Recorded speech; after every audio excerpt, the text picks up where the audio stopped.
ఈరోజే వరలక్ష్మి వ్రతం ఎంతో పవిత్రమైన విశేషమైన రోజు. వరాలిచ్చే కల్పవల్లి వరలక్ష్మి. శ్రావణ మాసంలో పౌర్ణమికి ముందు వచ్చే శుక్రవారం వరలక్ష్మి వ్రతాన్ని ఆచరిస్తారు.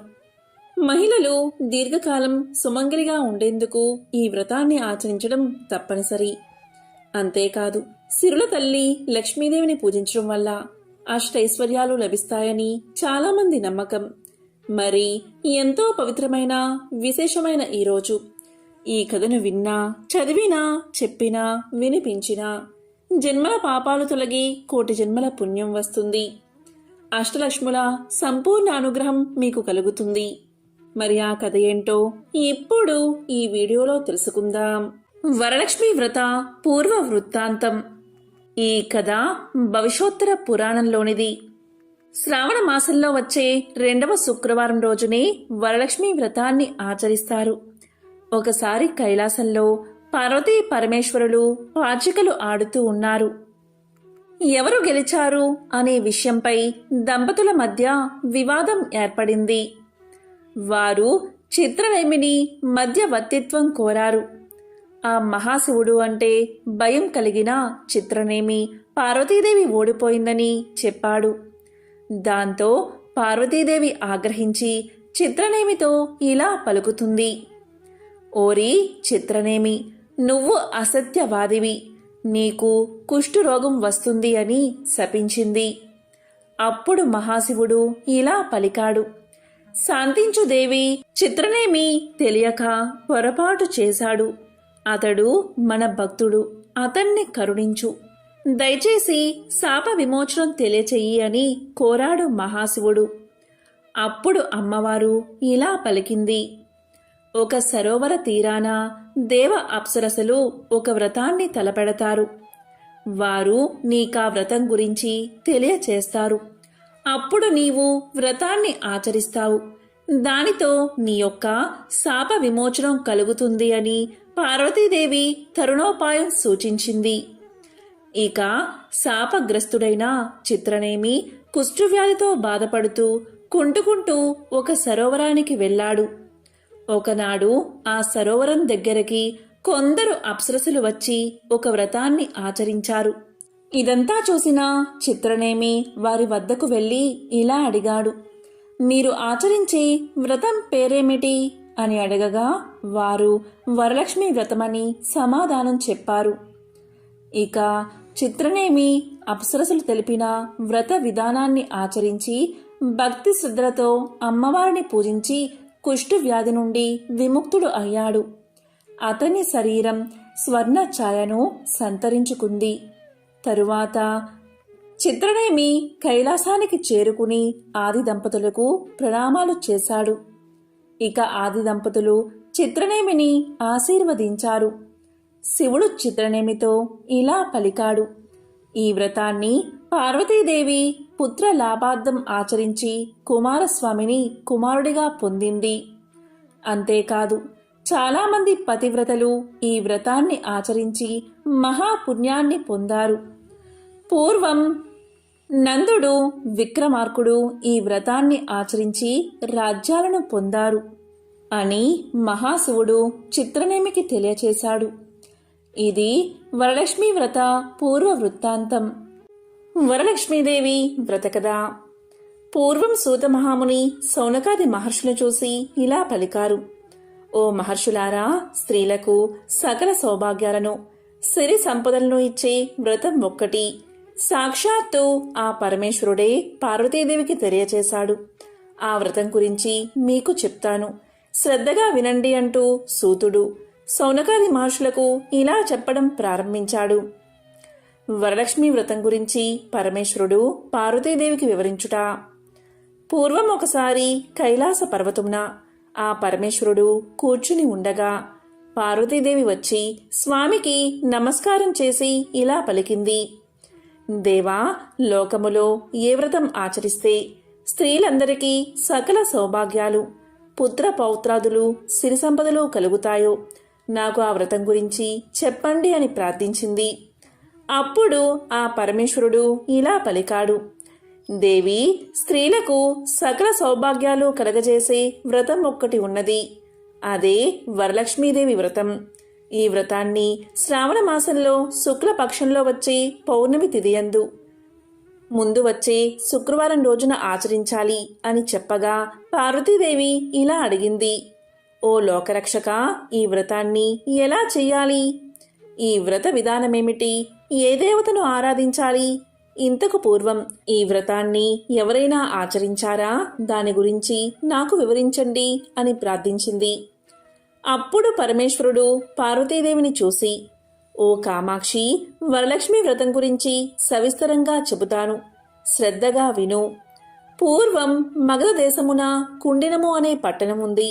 ఆ పట్టణం బంగారు ప్రాకారాలతోనూ బంగారు గోడలు కలిగిన ఇళ్లతోనూ ఉండేది.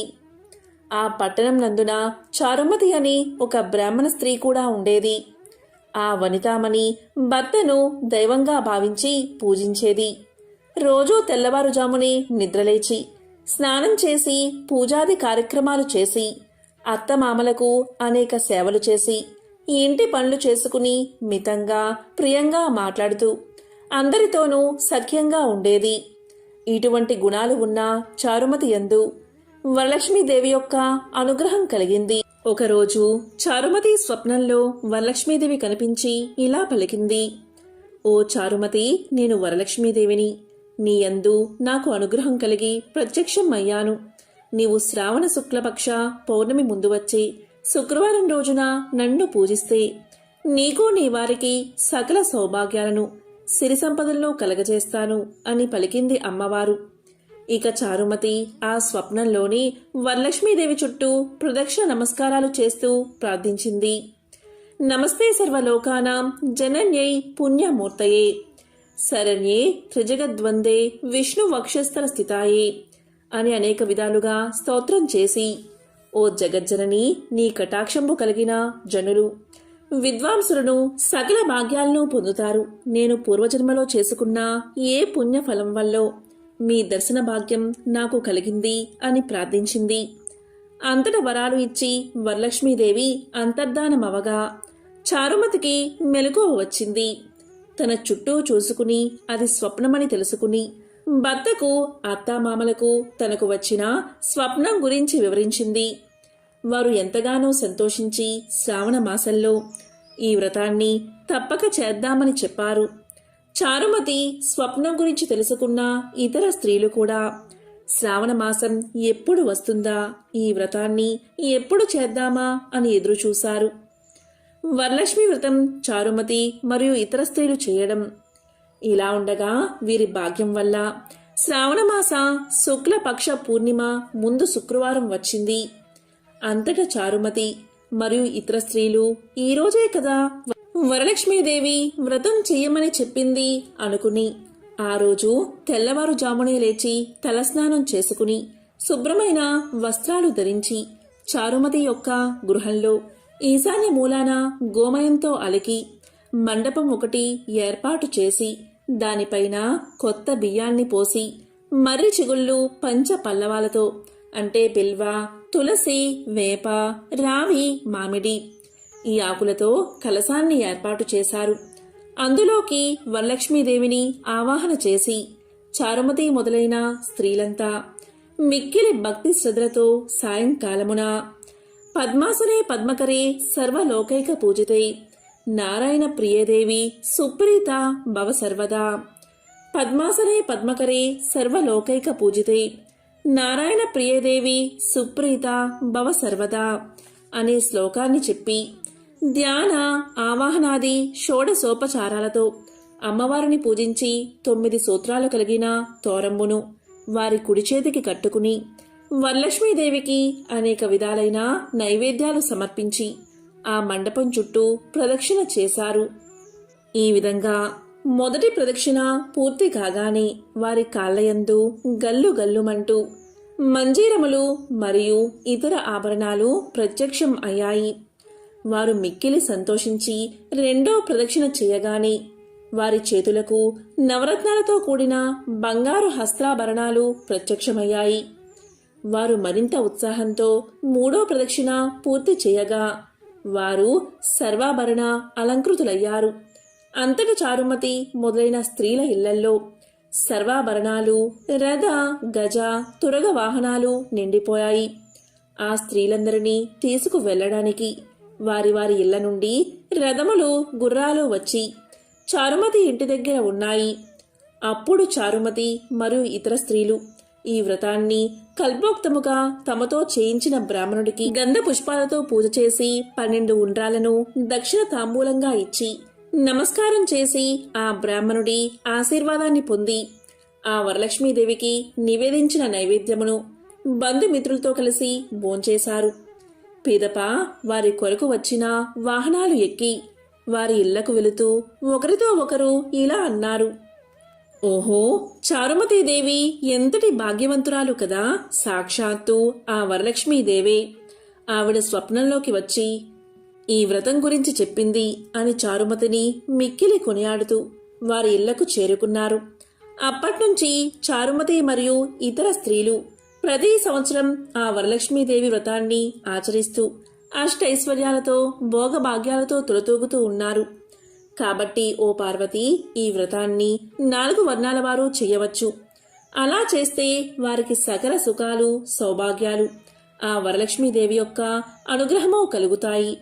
ఈ కథని ఎవరైతే వింటారో లేక చదువుతారో వారికి ఆ వరలక్ష్మీదేవి అనుగ్రహం వల్ల సకల కార్యాలు సిద్ధిస్తాయి అని సాక్షాత్తు పరమశివుడే పార్వతీదేవికి తెలియచేశాడు అని సూతుడు సౌనకాది మునులకు చెప్పాడు. కాబట్టి ఓ మునులారా, విన్నారుగా చారుమతి ఎదుటివారి మంచి కూడా ఎలా కోరుకుందో. ఎదుటి మనిషికి మంచి కలగాలని కోరుకుంటే అమ్మవారు ఇంకా ప్రసన్నురాలై మీరు కోరుకోకుండానే మీకు మంచి చేస్తుంది అన్నాడు సూతుడు.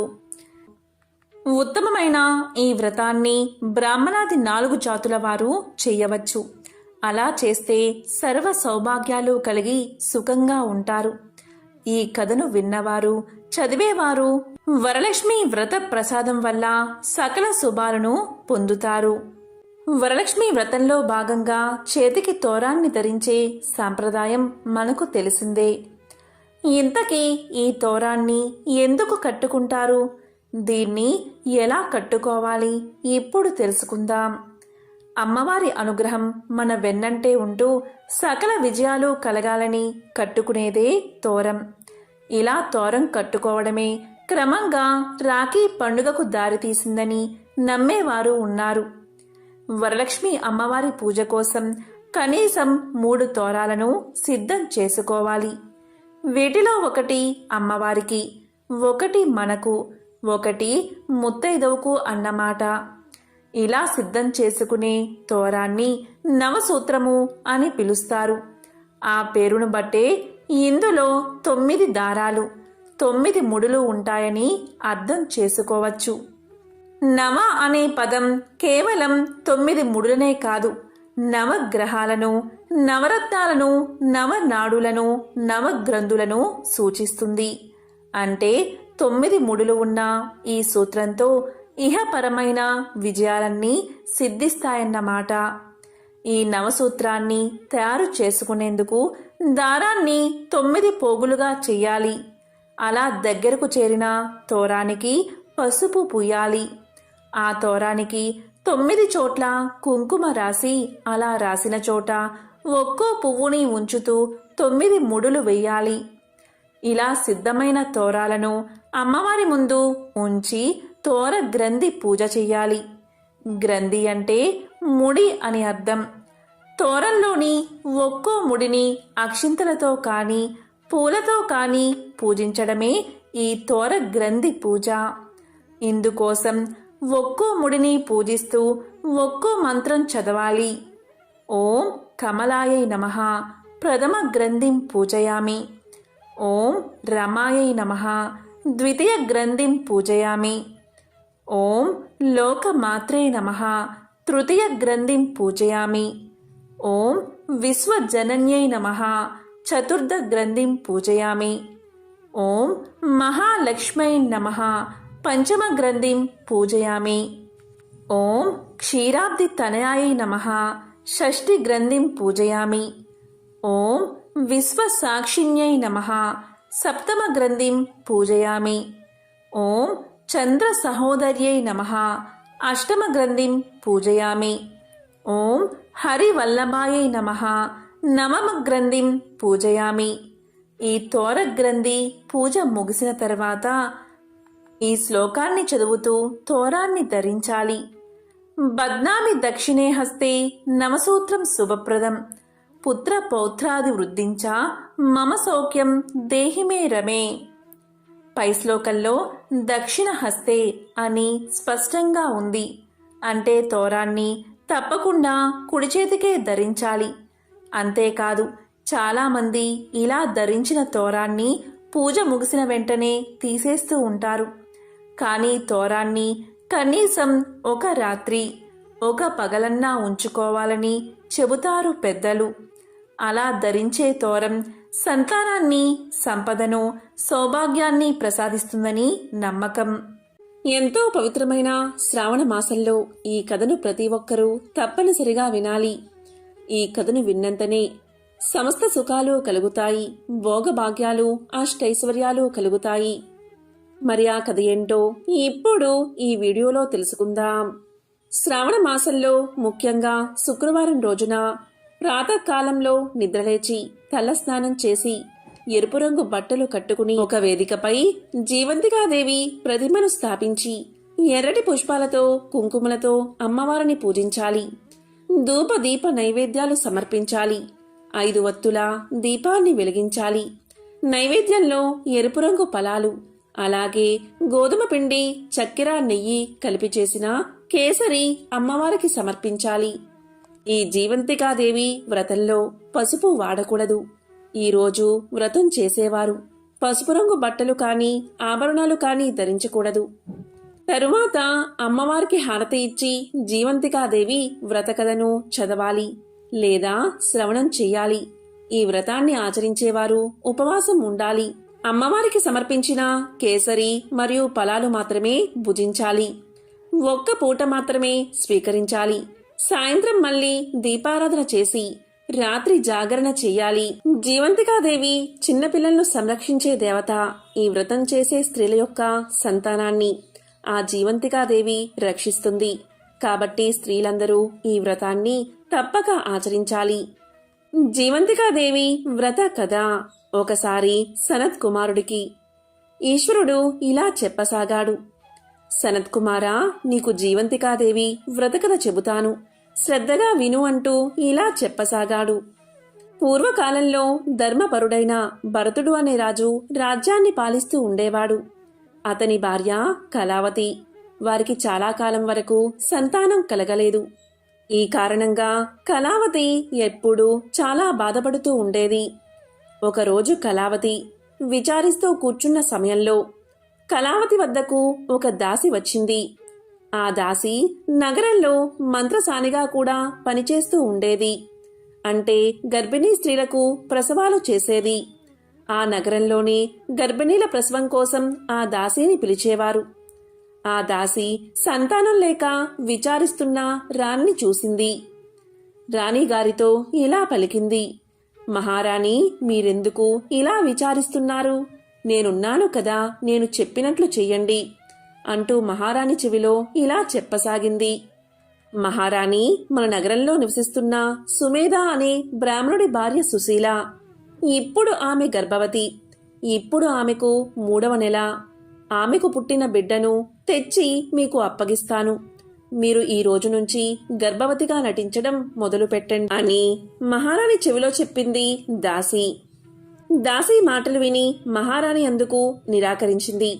అప్పుడు ఆ దాసి మహారాణితో ఇలా పలికింది, చూడండి మహారాణి, భయపడకండి. ఈ విషయం గురించి ఎవరికీ తెలియదు అని చెప్పడంతో సంతానం కోసం బాధపడుతున్న ఆ మహారాణి దాసి చెప్పినట్లే చేయసాగింది. మహారాణి గర్భవతి అని తెలియగానే భరత మహారాజు మహా ఆనందాన్ని పొందాడు. మహారాణి తన కడుపు చుట్టూ బట్టలు చుట్టుకుంటూ గర్భిణీలా నటించసాగింది. కొంతకాలం తర్వాత సుశీలకు పురిటి నొప్పులు రాగానే దాసీని తన ఇంటికి పిలిపించింది సుశీల. పండంటి మగబిడ్డకు జన్మనిచ్చింది సుశీల. బిడ్డను చూసి సుశీల చాలా సంతోషపడింది. కాని కాసేపటికి చూసి ఇలా నిద్రించగానే ఎవరికీ తెలియకుండా నెమ్మదిగా ఆ దాసి బాబును తీసుకుని రాజభవనానికి వెళ్ళిపోయింది.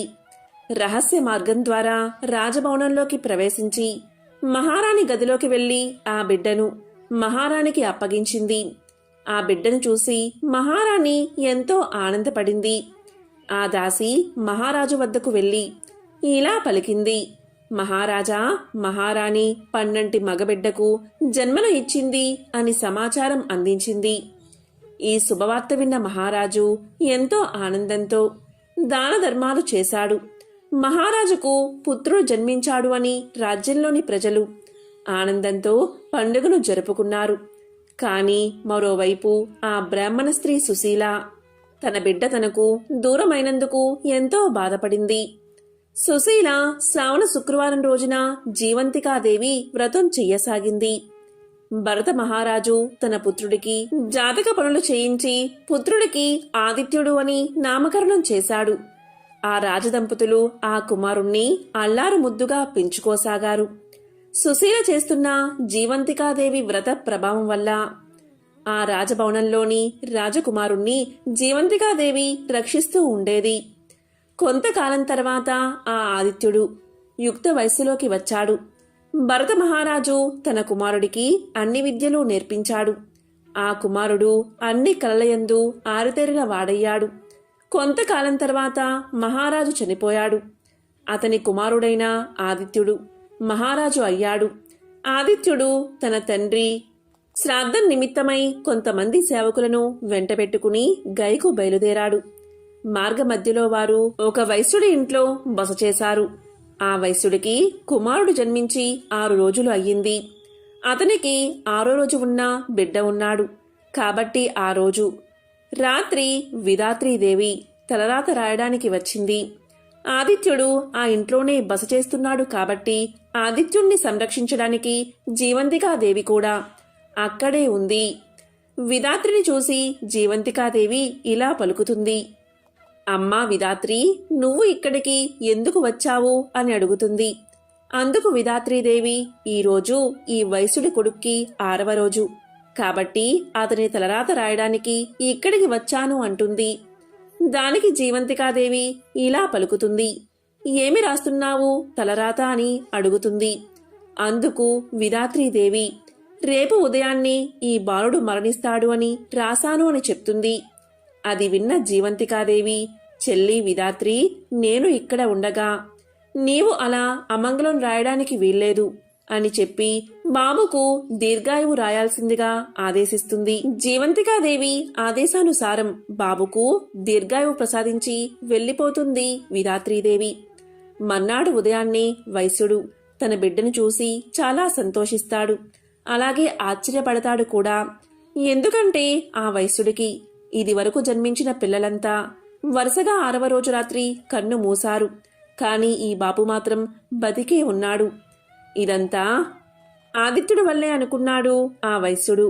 ఆదిత్యుడు మహాత్ముడని, పుణ్యాత్ముడని, అతను తన ఇంట్లో బస చేయడం వల్లే తన కుమారుడు బతికాడు అని అనుకున్నాడు వైశ్యుడు.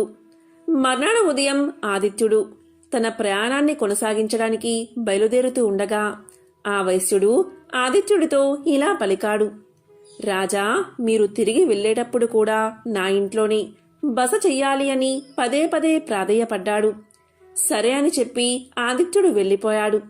గయాలో పిండదానం చేస్తున్న సమయంలో ఆదిత్యుడికి 2 చేతులు కనబడ్డాయి. అందులో ఒకరి చెయ్యి దేవతల చెయ్యలా అనిపించింది. ఈ విషయమై ఆదిత్యుడు పండితుల్ని అడిగాడు. కాని వారు సమాధానం చెప్పలేకపోయారు.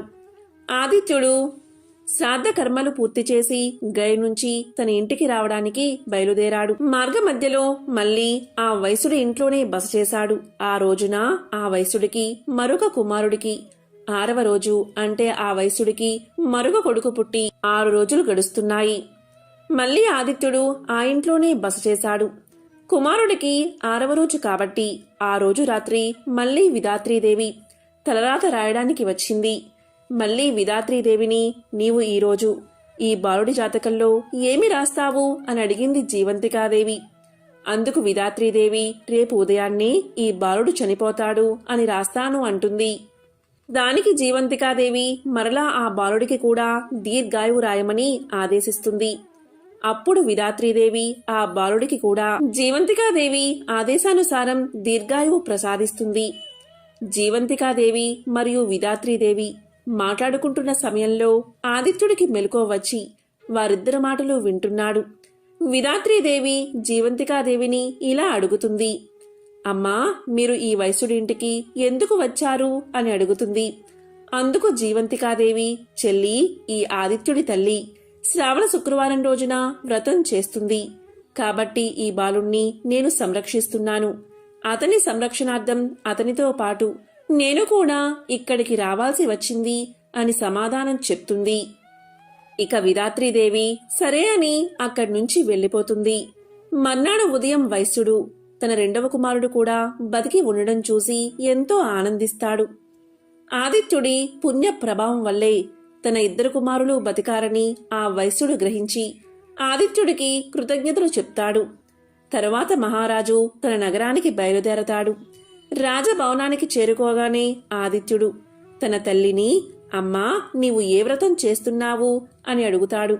అందుకు మహారాణి, నేను ఏ వ్రతం చేయడం లేదు అని సమాధానం చెప్తుంది. ఇది విన్న ఆదిత్యుడు మహారాణి తన కన్నతల్లి కాదని గ్రహిస్తాడు. తన కన్నతల్లి ఎవరో తెలుసుకోవాలి అనుకుంటాడు. శ్రావణమాసం రాగానే శుక్రవారం రోజు నగరంలోని స్త్రీలంతా పసుపు వస్త్రాలు ధరించి రాజభవనానికి భోజనానికి రావాలని ప్రకటన చేస్తాడు మహారాజు.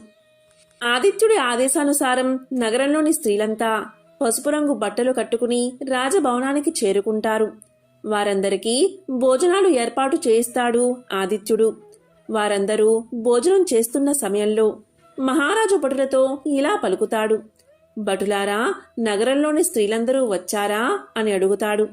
అప్పుడు రాజభటులు, మహారాజా, ఒక బ్రాహ్మణ స్త్రీ తప్ప నగరంలోని స్త్రీలందరూ ఇక్కడికి వచ్చారు అని సమాధానం చెప్తారు. ఆ బ్రాహ్మణ స్త్రీ జీవంతికాదేవి వ్రతం చేస్తున్నందువల్ల పసుపు రంగు వస్త్రాలు ధరించి రాలేను అని చెప్పింది అన్నారు భటులు.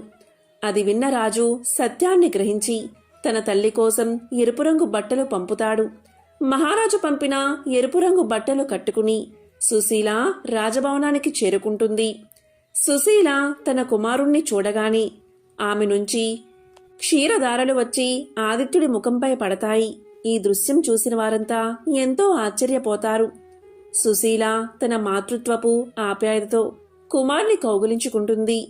మహారాజు తన తల్లిని రాజభవనంలోకి తీసుకువస్తాడు అని ఈ కథను ఈశ్వరుడు సనత్ కుమారుడికి శ్రావణమాసంలో చేసే జీవంతికాదేవి వ్రత మహత్యం గురించి వివరిస్తాడు. ఓం శ్రీ మహాలక్ష్మియే నమః. ఓం వరలక్ష్మీ దేవ్యై నమో నమః.